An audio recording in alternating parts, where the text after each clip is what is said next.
Bismillahirrahmanirrahim. Assalamualaikum warahmatullahi wabarakatuh. Hamdanillah wa syukranillah ma ba'du. Yang terhormat kepada dosen hukum acara peradilan agama Pak Faisal Julfikar, dan kepada teman-teman sekalian yang selalu berbahagia.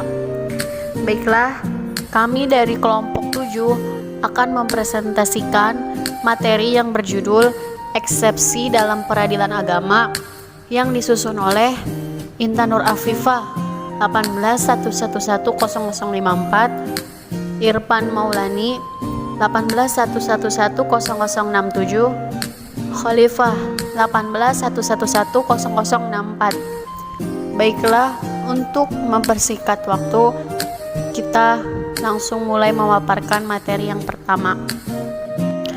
A. Eksepsi tergugat atau termohon.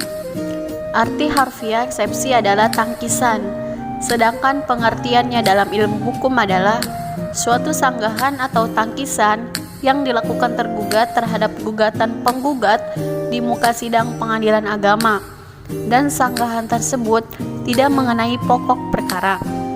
Istilah lain bagi tergugat yang mengajukan sanggahan atau eksepsi adalah disebut expedient. Maksud pengajuan eksepsi adalah agar hakim menetapkan gugatan tidak diterima atau ditolak.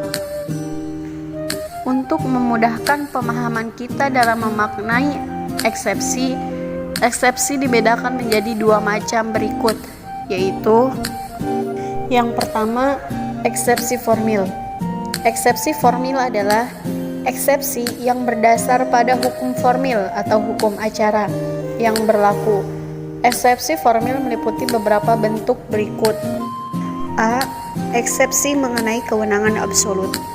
Kewenangan absolut ini diatur dalam pasal 125 ayat 2, 134 dan pasal 136 HIR, pasal 149 ayat 2 dan pasal 162 MBJ. Istilah lain eksepsi absolut adalah pernyataan ketidakwenangan suatu pengadilan untuk menerima, memeriksa, mengadili, dan memutus suatu perkara yang sebenarnya menjadi kewenangan pengadilan lain dalam lingkungan peradilan yang berbeda. Eksepsi absolut dapat diajukan di setiap saat dan setiap tahap pemeriksaan, walaupun tidak diminta oleh pihak tergugat, namun hakim secara ex officio harus menyatakan dirinya tidak berwenang memeriksa perkara tersebut. Apabila eksepsi terhadap kompetensi absolut disetujui, maka putusan dinyatakan secara negatif bahwa pengadilan tidak berwenang. Bila eksepsi terhadap kompetensi absolut tidak disetujui, maka hakim melalui putusan sela menyatakan eksepsi ditolak atau diputus bersamaan dengan pokok perkara pada putusan akhir. Apabila eksepsi terhadap kewenangan absolut diterima, maka hakim akan menjatuhkan putusan bukan bentuk penetapan sebagai berikut. Pertama, mengabulkan eksepsi tergugat. Yang kedua, menyatakan bahwa eksepsi tergugat adalah tepat dan beralasan. Yang ketiga, menyatakan pula bahwa pengadilan agama tertentu tidak berwenang mengadili perkara tersebut. Yang keempat, menghukum penggugat untuk membayar biaya dalam perkara ini yang hingga saat ini diperhitungkan sebanyak sekian. Putusan tersebut adalah merupakan putusan akhir dan dapat dimintakan banding atau kasasi. Karena berbentuk putusan akhir, penggugat dapat melakukan upaya banding terhadap putusan yang telah mengabulkan eksepsi tersebut. Apabila eksepsi tersebut tidak diterima, hakim akan menjatuhkan putusan sela sebagai berikut. Pertama, sebelum memutus pokok perkara. Yang kedua, menolak eksepsi tergugat tersebut. Yang ketiga, menyatakan bahwa pengadilan agama tertentu berwenang mengadili perkara tersebut. Yang keempat, memerintahkan kepada kedua belah pihak untuk melanjutkan perkaranya. Yang kelima, menangguhkan putusan tentang biaya perkara hingga putusan akhir. Putusan sela ini hanya dapat dimintakan banding atau kasasi bersama-sama putusan akhir.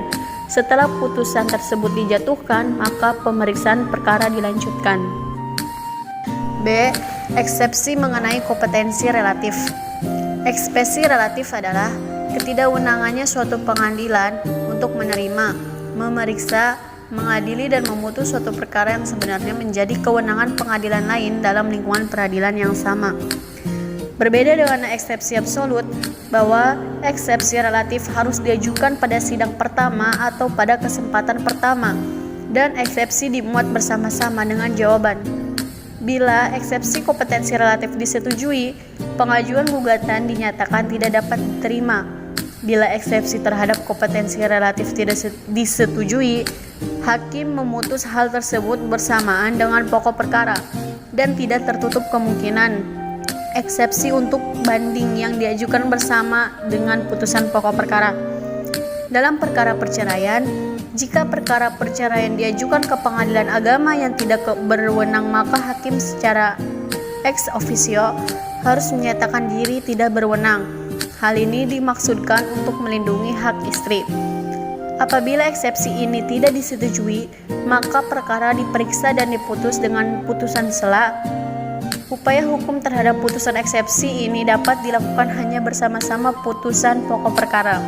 Tetapi, jika eksepsi ini disetujui, maka gugatan penggugat dinyatakan tidak diterima dan pemeriksaan terhadap pokok perkara dihentikan. Bagi pihak yang tidak puas dengan putusan eksepsi relatif, dapat mengajukan banding. Eksepsi relatif terdiri atas beberapa macam, antara lain, yang pertama, eksepsi nebis in idem.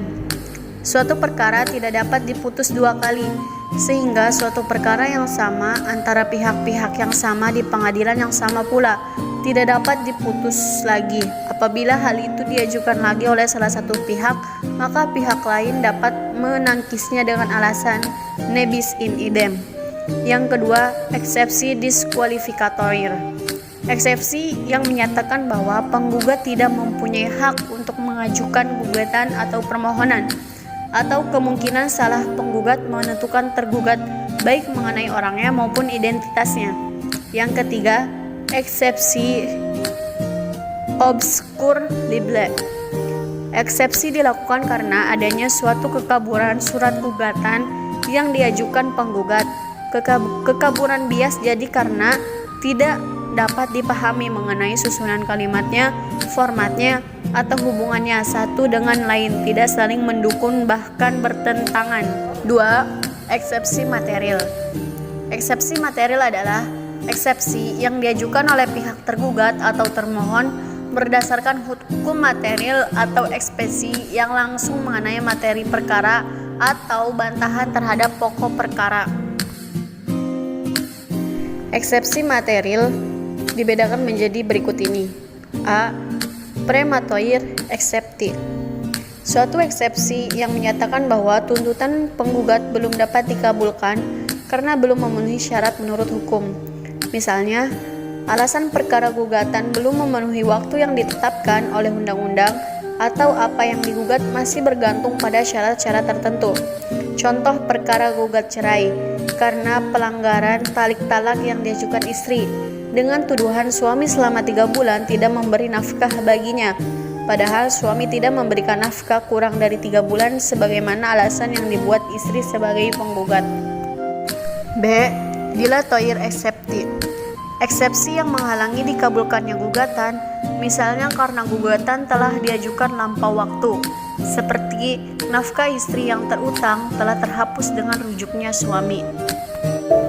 Sekian materi yang dipaparkan oleh kelompok 7. Apabila ada yang ingin ditanyakan, silahkan menulis pertanyaan di Google Classroom. Cukup sekian dari kami, kurang lebihnya mohon maaf. Wassalamualaikum warahmatullahi wabarakatuh.